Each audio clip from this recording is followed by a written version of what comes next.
كتبدا القصه ديالنا بواحد الليله ديال الشتاء في شهر فبراير سنه 1959. خرجوا 9 ديال الشباب الروس كاملين متسلقين محترفين باش يدوزوا رحله وسط جبال الاورال. هذه المنطقه معروفه بالطبيعه القاسيه ديالها والعواصف الثلجيه المفاجئه، وكتستقطب المتسلقين ومحبي المغامرات. ومن اشهر الاماكن فيها مامار دياتلوف اللي ولا معروف عالميا بسبب الحادث الغامض اللي غندويو عليه في هذا الفيديو. قبل ما نكملوا ما تنساوش تشتركوا في القناه وديروا اعجاب الى عجباتكم هذه القصه المرعبه الحقيقيه.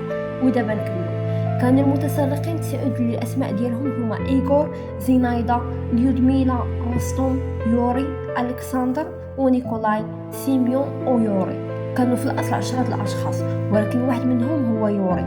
يودين رجع قبل ما يوصل للمخيم بسبب المرض، وهذا القرار خلاه يكون الناجي الوحيد من الرحله. المهم كانوا واثقين في راسهم وعندهم تجربه كبيره، وما كان حتى واحد فيهم كيتوقع ان هذه غادي تكون اخر رحله في حياتهم. قبل ما يبداو الطلوع كانوا كيتصوروا، كيضحكوا وكيكتبوا في المذكرات ديالهم. كلشي كان باين عادي. اخر صوره خدوها كانت هما كينصبوا الخيمه ديالهم فوق جبل عامر بالثلج، والليل بدا كيطيح. ومن بعد هاد الليله ما بقى حتى خبر عليهم. دازوا ايام والعائلات ديالهم بدات كتقلق. خرجت فرق الانقاذ كتقلب عليهم وسط الثلوج، وبعد بحث طويل لقاو الخيمه، ولكن اللي شافوه خلاهم مصدومين.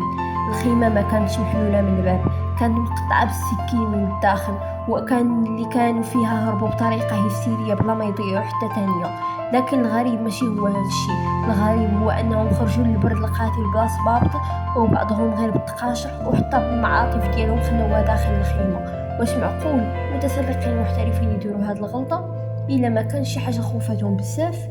بقاو المنقذين كيتبعوا اثار الجنين حتى وصلوا لغابه قريبه. تما لقاو اول 2 ديال الجثث، كانوا حتى نار صغيره حاولوا يشعلوها باش يسخنوا، ولكن البرد كان اقوى منهم. من بعد لقاو 3 اخرين مطروحين فوق الثلج. الطريقه اللي كانوا طايحين بها كتبين انهم كانوا كيرجعوا للخيمه، ولكن ما وصلوش.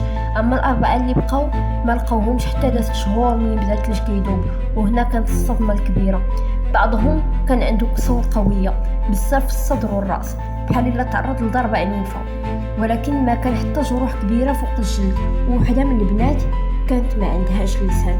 من بعد هذا الاكتشاف بدات الشائعات. كاين اللي قال يمكن كانت تجارب عسكريه سريه، وكاين اللي قال شافوا اضواء غريبه في السماء، وحتى كاين اللي امن ان شي حاجه مجهوله كانت كتراقبه وسط الجبل.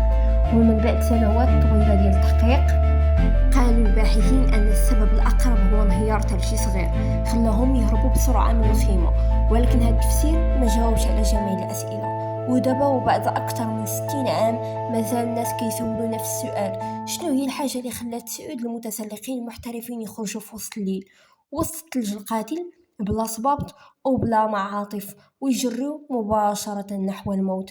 وانتم في نظركم شنو طرا في ديك الليله؟ غنقرا الاراء ديالكم.